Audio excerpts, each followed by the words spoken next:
एक गरीब औरत थी जो रोज सुबह फजर के बाद अल्लाह के नाम पर दरवाजे के बाहर एक प्याला दूध रख दिया करती थी।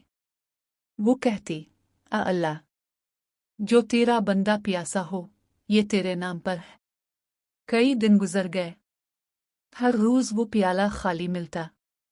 औरत खुश होती कि किसी जरूरतमंद ने पी लिया होगा।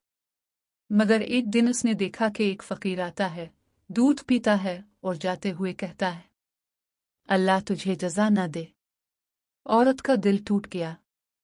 इसने सोचा, मैं तो अल्लाह के लिए देती हूँ, फिर ये बद्दुआ क्यों देता है। मगर उसने दूध रखना बंद न किया। चंद महीने बाद इसका इकलौता बेटा जो सफर पर गया था, वापसी पर रोता हुआ आया।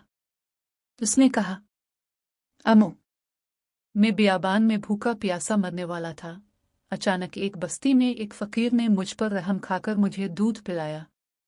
इसने कहा, ये दूध मुझे रोज एक औरत के दरवाजे पर मिलता था, आज मैंने तुझे दे दिया। अम्मू, अगर वो फकीर न होता तो मैं आज जिंदा न होता। औरत की आंखों से आंसू बहने लगे। वो समझ गई कि जो अल्लाह के लिए दिया जाता है वो कभी ज़ाय नहीं होता।